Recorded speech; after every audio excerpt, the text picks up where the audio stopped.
Welcome to Rectified Radio. From the latest in crypto news to educating the public, we aim to fight FUD and have fun talking blockchain. Fun segments, interactive guests, and more. This is Rectified Radio. Powered by Vibravid. What's going on, everyone? This is Rectified Radio. Man, it's been so long since we last did an episode. I almost forgot the name of the podcast. What's going on, Krish? How you doing, man? Shit, bro. I'm starting to get bored now. How about you? I'm doing good. I know that things have taken precedent, so we haven't been on track with our episodes, but happy to do another quick little episode here and get on that road to consistency. As many of you guys know, we're busy with a lot of work that we have with Vibravid. We have a new UI coming up and a lot of features that we're adding. So I know, Minion, you be pulling those all-nighters trying to get work done with the dev team. And you've got like random hours, right? Yep, there are so many things happening right now. I mean, it's all in the background, so most of the people are not able to see it.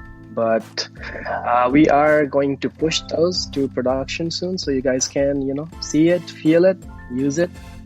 Yeah, so let's lead the show off with the Vibravid updates, because many people are anticipating that, and they are very excited.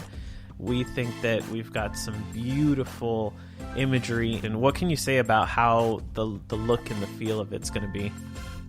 It is extremely modern. I mean, you guys got a glimpse of it, and I think Steve showed it to most people in the group as well. But the new UI, it just makes it look on par or even better than most of the competitors we have right now. And what we have started doing is, most of the blockchain projects, they kind of want to compete with each other. But we thought of just ignoring the blockchain noise and just competing with the real projects out there like YouTube. So we are just trying to get on par with whatever they offer, and the UI, the user experience there. So the new UI was designed around that.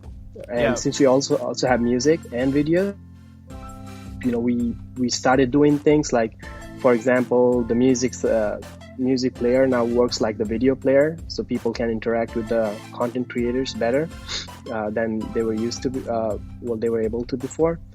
And now we're just on the final stages of testing. We have the new UI ready, except for the night mode, which I hope some of you guys use. I use it, but it's not the biggest priority right now. But as far as I'm concerned, the default mode or the light mode, it is ready to go, and we're just on the final stages of our testing for it. That night mode, man, that's a little inside joke that we got. Yeah. double meanings on those when it comes to Vibravid. But bottom line, we want to get as many users as possible, because the more users, the more opportunities to monetize the platform, and that's exactly what we need to do in order to bring value to the content creators. Because you can make a certain amount from premium content and charging for your content, but at the end of the day, ads are where the revenue is at, and that's what we are ultimately getting to. But I'm excited to see, and we're going to have a more robust search feature, right? Is that going to be ready? Yes, so that was also a part of the new UI. That's why it took a little bit of time. It was not just a design change, like putting a new sticker over this one, but lots of features like the small hashtags, all that stuff, just to make searching more pleasant experience, and you can actually find somewhat something close to what you're looking for. Exactly, and even the suggestions that people are getting right now, it's mostly from either it's what they've watched before or the people they follow. But now it's going to be more precise in the sense that if you're watching lots of cook-off videos between Steven and Tone, then you get more of those food videos, food-related videos. And if you're into music, any genres, then you get that kind of suggestions for music. So it's going to be really precise on what we suggest our users now. That's cool. That's cool. And I think that's going to be a huge thing to get people to use Vibravid and stay on Vibravid longer. And these guys, Steven and Tone, like, they don't know the wonders of an air fryer. Have you used an air fryer before? Yeah, that's what I use every day. Thank you. Thank you. These guys, like, man, they want to cook their stuff and all this grease and stuff. I'm like, no, thank you, man. The air fryer does wonders. But old school, bro. Old school. I mean, you go to Warren Buffett, you try to sell him crypto, you even give him some crypto, and he's just gonna throw it out, right? So yeah, that's what they're at. Man, so DLive introduced staking onto their platform, which is pretty cool because we use DLive and we do some live streams occasionally, and it was pretty nice. You know, I think people hyped it up because like the first couple days it had like a crazy percentage return, but then it kind of went back down to earth. What you think about it? It was like, I think the first 14 days when it was not advertised, if you had been just following it and you knew it from the day one that you could stake, if you had staked every day, you'd be making, I think you'd made around 20% per day. So no matter, I mean, that was like the biggest moon coin ever. Even if you're getting rewards in BitTorrent, it didn't matter because you could easily convert it to Tron or Bitcoin or whatever, like even Bitcoin, using the Tron Wallet Me app or, you know, by sending to Binance. So if you'd put 100K, you'd be making 10K USD every freaking day. That is for the first 14 days. Wait, 100K USD. So if you mean worth of? Okay, yeah. I was like, what? Yeah. Because I got 100K BTT, and no, that's nowhere near. But yeah. So the staking is cool, but it's very plain, if you ask me. It's just really a kind of a profit sharing, you could say. And this is where I think Vibravid staking is going to take it next level and bring value to Bitcoin and more popularity as well, because we're planning to do kind of like crypto.com does, where you need to stake a certain amount to get a certain benefit. You have to have 50 MCO to get the red card, 500 for the green card, etc., etc. We've built something, or we're in the process of building something that would give benefits to Vibravid users, meaning higher revenue share when it comes to the ads, live streaming capabilities, because as you know, live streaming has a cost for us on the development side. So, you know, you want to live stream, you've got to go ahead and stake some tokens. But I'm excited about kind of the levels that we have while also giving a Bitcoin reward for staking. So it's going to be way more versatile than what you see on DLive. Once we have that implemented, man, people are going to like, boom, go so fast to us. Exactly, because I mean, it's not bad at all for our holders, because if you already have Bitcoins, all you do is stake. And instead of just holding it in your wallet, which, well, some people would say safe, but because you hold your own keys, you still hold your own keys on Vibravid. And that's something that we have implemented really well, is the ability for the users to have their own private keys. So even if the platform goes down or something were to happen, or we go into maintenance for a day, you still have your private key that you can easily load onto any other Tron wallet and get your coins out, or keep the ownership of your coins. And in this sense, you would stake some Bitcoin from those coins, and you'd get extra facilities. You would have a VIP status based on how much you stake. And you'd also get the rewards back for staking, like a good percentage, depending on how much you stake. And there are various levels so if you are a good, big supporter of Bitcoin, then we want to reward you with more Bitcoin every day and more of that, what you call it, like the show off status. Like you can go in there, you can comment, and they would know that, hey, this guy's some sort of like badge of honor or something like that. Yeah, badge of honor. Yeah, let's just call it that. And you get all that. Yeah, I'm looking at the notes that I have taken down for what we're trying to do, just to give you guys some ideas. It's not finalized, but staking benefits are going to include unlimited upload size. So if you have large files, we'll take that. Personalized bounty links, content creator subscriptions, which would kind of be like a Patreon type thing where people can subscribe and pay like a monthly fee to access all your content. And that's a great way to generate revenue as well. So just be on the lookout. We'll be releasing information once it's final. And then obviously it's going to take a while for the development team to process this because it is quite robust. Yep, and it's going to be much better than DLive. That's all we can promise you right now. And since we're going to lock so much of the Beats coin in those contracts, smart contracts to freeze your coins, there's going to be much less floating around for people to sell, which is obvious, like what it does. I mean, I cannot tell you to buy or sell exactly. Being part of the team, but just, like the supply decreases. And keep everything constant, the demand and everything, and just, apply basic economics to it, then I think you should get to where I'm pointing at. Right. So yeah, we should be soon like a fully fledged hybrid DApp with that because we'll have extra smart contracts. But speaking of DApps, I want to talk a little bit about, I guess you could say it's good news. Well, it's definitely good news. I mean, anytime you market yourself and you have more exposure, that's great news. But Samsung store now adds a section for Tron Dapps. So that's pretty awesome, right? Yeah. I mean, people can just access it. So they can be playing Wing games or listening to songs on Beatscoin just from downloading an app from the Samsung store.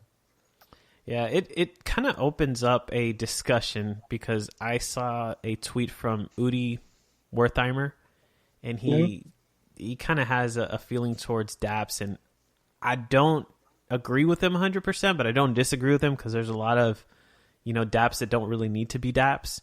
But he goes on to say, shitcoins like Tron, EOS, etc. will easily eat the entire market share of useless Ethereum, quote unquote, Dapps. It's plain as day.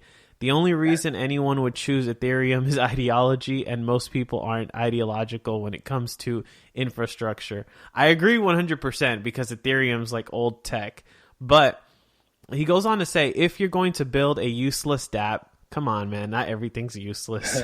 At least now those like Tron shrimp games, like those Ponzi games, yes, those are useless. Just.game, that's useless. It says at least do it on a platform that will get you discovery and will fund you, which no, they're not going to fund you. At least Tron won't. And don't choose a slow and inefficient backbone that will make you miserable. Shitcoin projects like Tron are perfect for this. If you don't see that, you're blind. So what do you think? I tend to agree with him for the most part, and it really made me think about the DApp space. What's your thought on it? For dApps, I think, Tron and EOS, they are much faster and, they are free. Both of them are free as long as you're staking some of their coins to get resources. Tron kind of seems like it's better than EOS, and, because EOS was attacked and can easily be attacked, and they take a long time to fix things, whereas Tron fixes things much faster, but also with the centralized element of just inputting his own nodes in to, get where he wants to get Tron to. Right, and that's a whole nother big ordeal with the centralization of Tron, and many people are upset. I'm in a SR chat, and I can tell you right now, obviously it's a private chat, but I can definitely freely say that the community SRs are very disappointed, and we're making a case for Tron to really improve by supporting the community that pretty much made them grow, because without community at the end of the day, you're nothing. You can buy all the apps and dApps that you want, but you got to have users. So when you have people shilling your product and talking about it and constantly showing other people, that's what's going to help you grow, that organic growth. Yeah, otherwise it's just a pre-mined shitcoin with 100 billion supply that was valued at 10 sats when it got on Binance. That's where Tron would be without the community. And without people buying up Tron, then Justin wouldn't be able to fund all his projects or acquire all these big projects on the right on the back end of things. Yeah, so I hope this is a major wake up call to them, because there are other platforms, other blockchains that are offering incentives to get projects on there. So if Tron doesn't step up their game, people are just gonna slowly die out. Oh yeah, lots of them. I mean, there's Solana. I mean, it's already happening, right? Yeah, Solana, right? It just listed on Binance a couple of weeks ago, and they are already funding. They have an accelerator program where any project can apply and build on Solana, and it's faster, and it has the security almost like Ethereum. What type of money are they giving? Like as far as funding, like a project like ours, if we went to them, what would they give us? Or do you have any idea? No, not the exact amount, but I'm thinking somewhere around like $100,000 to $500,000 to build on them if they actually like the projects. And there are a bunch of these, like other platforms that are doing that. I mean, even Nano, which is thought of more like a payment platform rather than a DApp platform. They are hosting these hackathons where you can build apps that use Nano and you get funded like up to $75,000. Wow. There's Energy that just migrated from a traditional Dash fork towards Ethereum, so they are just like Ethereum now. And you could easily transport or like move your DApp from Ethereum to Energy.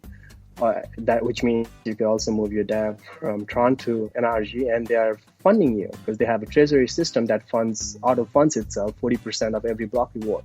Wow! And so there's tons of blockchains. Stellar too. Stellar at one point they approached us. This was back in the beginning when we thought we would still get much more support from Tron, and when the community was much stronger, so we kind of blew them off. But now this stuff is starting to look attractive, because you're in the middle of a bear market. People need funds to continue to develop and excel at the pace that they want to, because, in crypto, it's all about one moon, and you have to continue to develop in order to be able to achieve those dreams.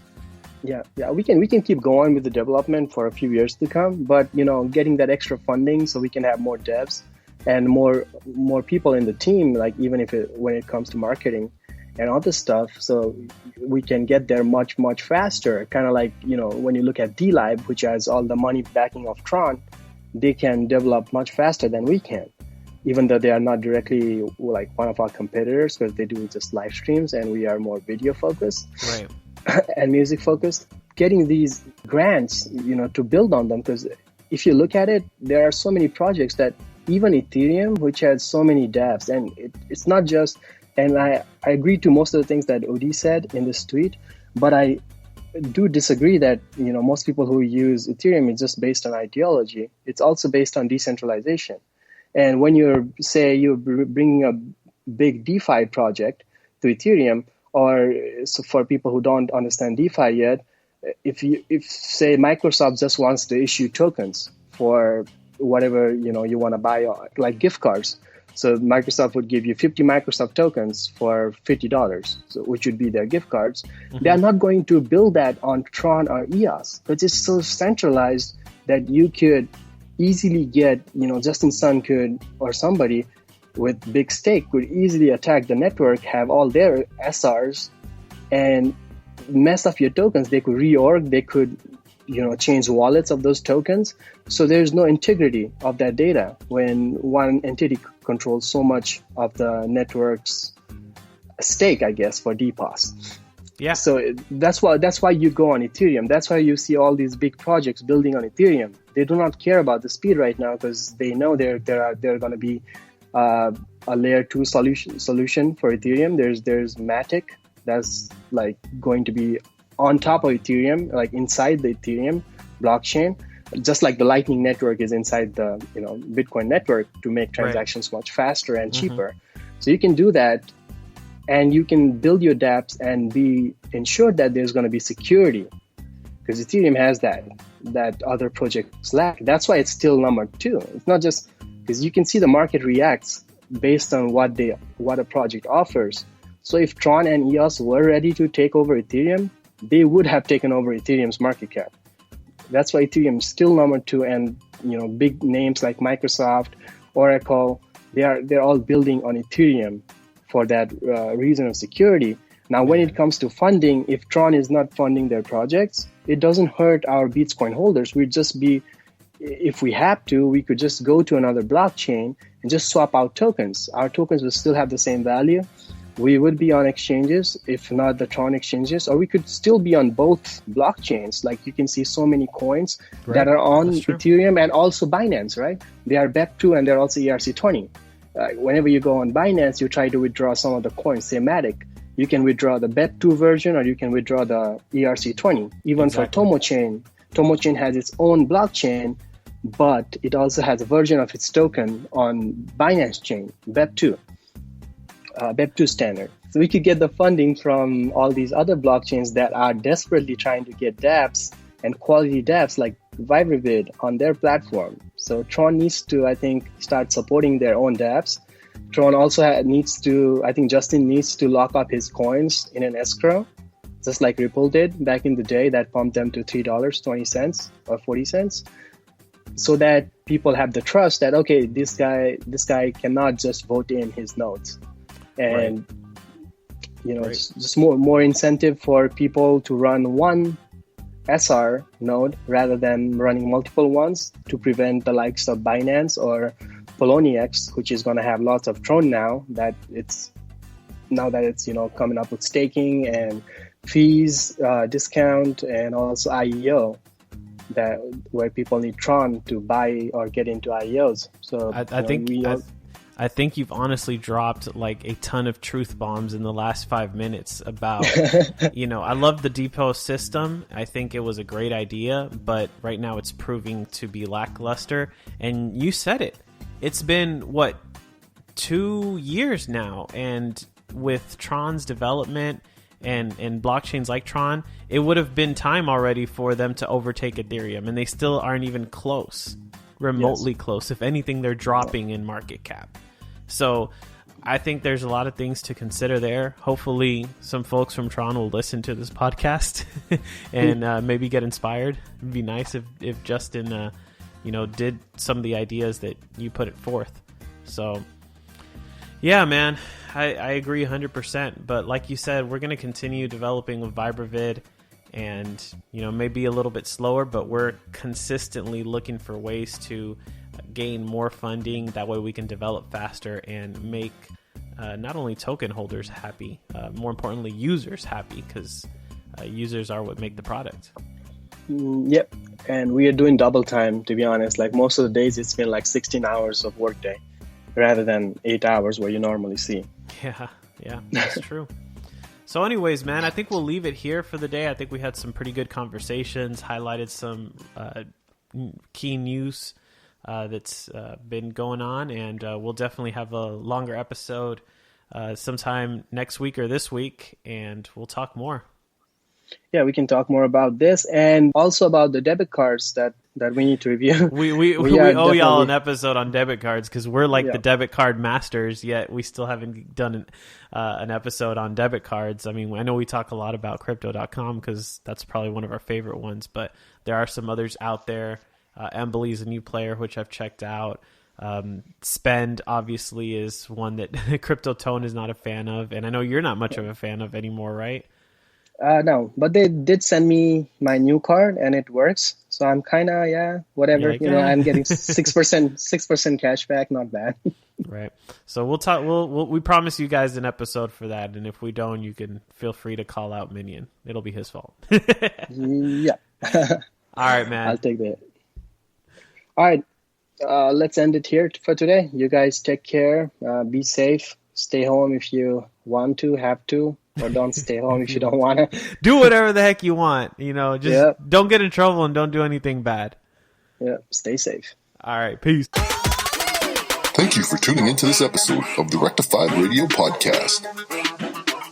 Stay tuned for our next episode and make sure to check us out on vibravid.io for exclusive content. Peace. I'm just about that action, boss.